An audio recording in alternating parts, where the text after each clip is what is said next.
देखिए, जब हम लोगों ने लिविंग की बात किया था, थोड़ा रिवाइज कर लेते हैं सारी चीज़ों को। जब हमने लिविंग की बात किया था तो हमने दो चीज़ बात किया था, non defining and defining characters. मुझे ये बताइए कि कौन कौन से कैरेक्टर्स नॉन डिफाइनिंग हैं? हाँ, ग्रोथ एंड रिप्रोडक्शन। डिफाइनिंग? हाँ, ऐसे नहीं, ऐसे नहीं, एक एक। डिफाइनिंग कौन कौन सा हो गया?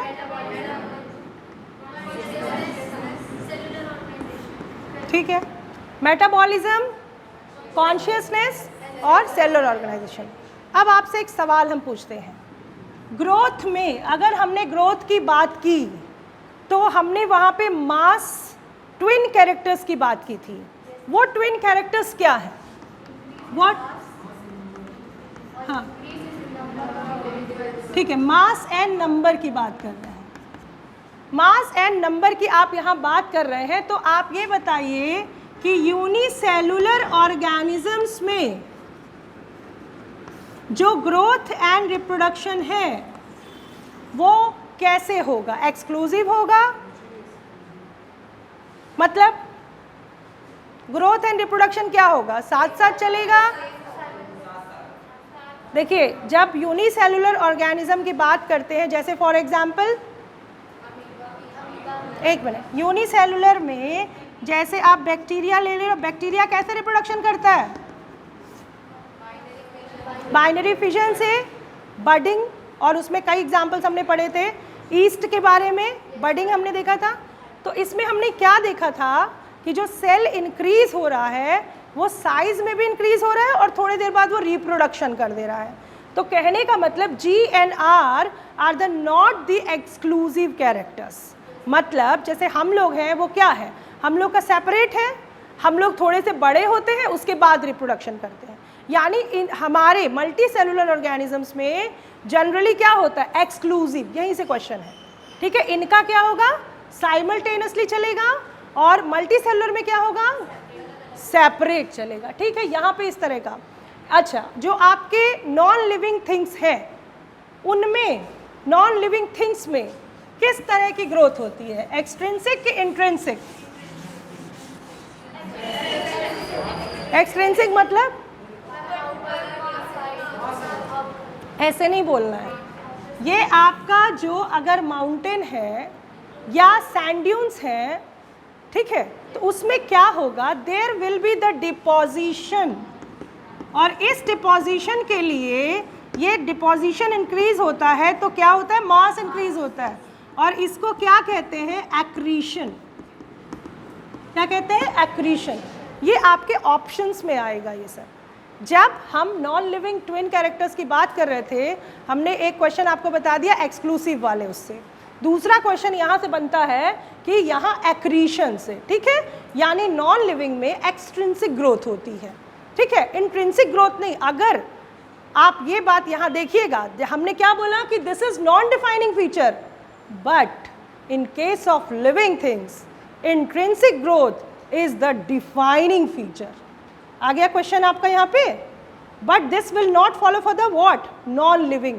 यानी जो नॉन लिविंग चीज़ें हैं उनमें इंट्रिंसिक ग्रोथ नहीं होती है, तो ये जो इंट्रिंसिक ग्रोथ है ये क्या होगा? Defining feature. समझ में आया? दिमाग में बना लिया है, नहीं यार ये नॉन डिफाइनिंग है, किसी कीमत पे नहीं होगा, नहीं। यहीं पे कॉन्सेप्ट देखिए, यहीं पे आपको ट्विस्ट करना है कि नहीं, अगर वो कह रहा है कि इंट्रिंसिक जो कैरेक्टर है वो क्या होगा? डिफाइनिंग। वो ऑप्शन में आपको मिल जाएगा उस तरीके से जब हम क्वेश्चन डिस्कस करेंगे। तो हमने ग्रोथ में देखा कि देयर आर टू वेरिएशंस, कि हालांकि नॉन लिविंग में आप एक्रीशन हो रहे हैं, वहाँ पे कोई भी मल्टीप्लिकेशन नहीं होगा, वो अपनी तरह प्रोजीनी नहीं बना पाएगा, तो हम उसे कहेंगे कि भाई उसमें केवल मास डिपोजिशन है, एक्रीशन है। मगर अगर हम इंट्रिंसिक की बात करते हैं तो उसमें हम कहते हैं कि डिविजन्स होते रहते हैं, तो ये नेचुरल फिनोमिना होती है। ये टेबल नहीं ना डुप्लीकेट कर जाएगा, बट वी विल डुप्लीकेट, ठीक है। तो ऐसी स्थिति में आपको ये ध्यान रखना है कि यहाँ जो इंट्रिंसिक की हम बात करेंगे, this will be the defining feature. बाकी रिप्रोडक्शन से देखिए, रिप्रोडक्शन से क्वेश्चन यहाँ पे ये आता है कि अगर आप प्लेनेरिया की बात करेंगे, प्लेनेरिया में क्या होता है? ट्रू रीजनरेशन, बस यही ध्यान रखना है आपको कि यहाँ ट्रू रीजनरेशन होता है, यानी उसका हर सेगमेंट, सपोज करिए प्लेनेरिया, इसको हम लोग डिस्कस कर चुके हैं, केवल हम आपसे क्वेश्चंस पूछ रहे हैं। तो यहाँ से अगर ये टेल रीजन है, ये इसका मिडिल पीस रीजन है, ये हेड रीजन है, तो इसका हर जो वो कंपोनेंट है वो पूरा पूरा इंडिविजुअल बना देगा। यहाँ से क्वेश्चन बनता है। अब मेटाबॉलिज्म से कहाँ से क्वेश्चन आएगा भाई? मेटाबॉलिज्म में आपको ये ध्यान रखना है कि इन विट्रो अगर कोई फिनोमिना हो रही है, तो सपोज करिए अब मेटाबॉलिज्म, हमारे शरीर में बहुत सारे सेलुलर एक्टिविटीज़ हो रही हैं, फिजियोलॉजिकल फंक्शन हो रहा है, एनाबॉलिज्म, कैटाबॉलिज्म हो रहा है, ये सब एक्सप्लेन कर चुके थे हम। ऐसी स्थिति में बाहर आप इन विट्रो कंडीशन में क्या कराओगे? इन विट्रो को आप आइसोलेटेड सिस्टम कहेंगे। क्वेश्चंस में देखिएगा, आप एक वर्ड आएगा इन विट्रो या आइसोलेटेड सिस्टम, वहाँ पे बहुत होगा तो 1 से 2 एक्टिविटी आप करा सकते हो। जैसे मान लीजिए कार्बोहाइड्रेट टेस्टिंग के लिए हम अमाइलेज को लेकर टेस्टिंग कर लेंगे, या प्रोटीन के लिए हम प्रोटीएजेस को लेकर टेस्ट कर लेंगे, ठीक है। लेकिन आपके शरीर में क्या हो रहा है? सब कुछ हो रहा है यार, रेस्पिरेशन भी हो रहा है, एक्सक्रीशन भी हो रहा है, साइमल्टेनियसली हार्ट भी पंप कर रहा है, यानी सर्कुलेशन भी हो रहा है, बहुत सारी physiological activities in a single individual हो रहा है, चाहे वो अमीबा हो या हम हो।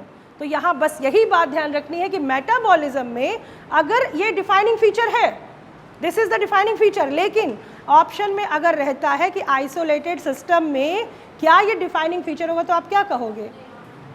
वहाँ पे ये चीज़ नहीं। तो उसी जैसे हमने ग्रोथ में इंट्रिंसिक आ गया, वैसे मेटाबॉलिज्म में आइसोलेटेड सिस्टम आ गया। अब हमने कहा कॉन्शियसनेस, तो कॉन्शियसनेस सबको क्लियर है? क्लियर है? किसी को कोई डाउट है इसमें? कोई डाउट नहीं है? तो आप मुझे बस ये बताइए कि जब भी जैसे mimosa pudica touch me not है, उसमें आप जब टच करते हो तो वो कैसे बंद हो जाता है? बिकॉज ऑफ टर्गर प्रेशर, ठीक है, यानी वो मूवमेंट शो करता है, कॉन्शियसनेस शो करता है। तो उस दिन हम लोगों ने सब चीज़ इसमें डिस्कस किया था, ठीक है। आगे बढ़ते हैं। आगे हम लोगों ने डिस्कस किया था टेक्सोनॉमी के बारे में, ठीक है। इसमें हमने बताया था बायोडाइवर्सिटी और टेक्सोनॉमी। तो बायोडाइवर्सिटी में हमने बताया था कि टोटल कितने मिलियन प्लांट्स को आइडेंटिफाई किया गया? कितना? 1.728, यही आंसर आपको लगाना है, ठीक है। अब बायोडाइवर्सिटी में हमने क्या बताया था? नंबर एंड टाइप्स, ये 2 चीज़ याद रखिएगा, number and types. Taxonomy term किसने दिया था? वहीं से आवाज़ आती है, यहाँ से बताइए, टेक्सोनॉमी टर्म किसने दिया था? कहाँ से पढ़े हो यार? हमने आपको उस दिन बहुत अच्छे से बताया था, एपीडी, ठीक है, ये बताया था मैंने, A P de Candolle, father of taxonomy, Carolus Linnaeus, father of Indian taxonomy, ठीक। ये किताब फिलोसफिका बोटानिका में क्या बताया गया था? कल पढ़ाया है ना, बताइए क्या बताया गया था? Principles of nomenclature. कल हम लोग जब हिस्ट्री की डेट पढ़ रहे थे कि 1751, 1753, 1758, तो हमने आपको कहा था कि फिलोसफिका बोटानिका में प्रिंसिपल्स बताया गया था ऑफ नॉमेनक्लेचर। अच्छा, दूसरी किताब कौन सी थी? स्पीशीज प्लांटेरम, ठीक है। इसमें क्या बताया गया था? किसके लिए? नॉमेनक्लेचर ऑफ प्लांट्स, ठीक है, नॉमेनक्लेचर ऑफ प्लांट्स, ठीक है। अच्छा, तीसरी किताब कौन सी थी? ये किसका नॉमेनक्लेचर? ये है सिस्टमा नेचुरा, किसके लिए? For animals. ये कब दिया था? ठीक है। अब वैलिड नेम्स क्या होते हैं? क्वेश्चन है ये, this is the question from this. Valid name, boys boys boys boys, कल कौन कौन था? हाथ खड़ा करिए। सब थे, ये सब चेहरे थे। वैलिड नेम्स क्या था? ये आया हुआ क्वेश्चन है यार कि ये 1753 से 1758 क्वेश्चन क्या था? वैलिड नेम क्या है बताइए? देखिए हमने आपको बताया था कि अगर प्लांट्स की बात करेंगे तो 1753 से लेके पहले जितने भी नॉमेनक्लेचर हुए थे वो वैलिड नहीं होंगे. They will not be the they will not come under the rule of ICBN. ठीक है ना, 1753. और अगर एनिमल्स की बात करेंगे तो 1758. आपने बात की थी सिस्टमा नेचुरा की. ठीक है, इसीलिए जो पढ़िए उसे रट लीजिए. ठीक है, अच्छा अब आप ये बताइए ऑर्डर के लिए हम क्या सफिक्स यूज करते हैं बॉयज? ऑर्डर के लिए अभी पढ़ा है ना, ऑर्डर के लिए सफिक्स क्या यूज करते हैं? Very good, ales. Ales generally for the plants. और फैमिली के लिए बॉयज बताएंगे, गर्ल्स नहीं. ACA. Example Convolvulaceae, Solanaceae. ठीक है, सोलेनेसी का एक मेंबर नाम बाइनोमियल नॉमेनक्लेचर के हिसाब से. अच्छा, सोलेनम. ठीक है, सोलेनम ट्यूबोरसम. ये किसके हिसाब से है? Binomial nomenclature. ठीक है, अगर इसके बाद मान लीजिए इसके बाद अगर कोई नाम आता है, ये सबसे पहले ढूंढा गया, तो इस नाम को हम क्या कहेंगे? Valid name. उसके बाद वाले को सिनोनिम. अगर इसका कोई प्रजाति आता है बाद में ढूंढा गया तो वो क्या होगा? सिनोनिम. अब यहाँ पे हमें ये बताइए कि आपने जो यहाँ पे टेक्सोनॉमी में यहाँ पे ये देखा कि भाई ऑर्डर एल्स के लिए हो गया, ये ACA इसके लिए हो गया, फैमिली के लिए हो गया, डिवीजन और आपका किंगडम. ठीक है, एनिमल किंगडम. फिर आप डिवीजन की बात करते हो, डिवीजन में हमने आपको यहाँ पे बता दिया कि बेंथम एंड हुकर की क्लासिफिकेशन को ही हम मान के चलेंगे. और आगे जब हम डिस्कस करेंगे कि फ्लोरल कैरेक्टर्स को हमने लिया, रिप्रोडक्टिव कैरेक्टर्स को लिया या क्या, इसको हम लोग नेक्स्ट लेक्चर में डिस्कस करेंगे. उसको करते हुए we will shift to the taxonomical aids. ठीक है.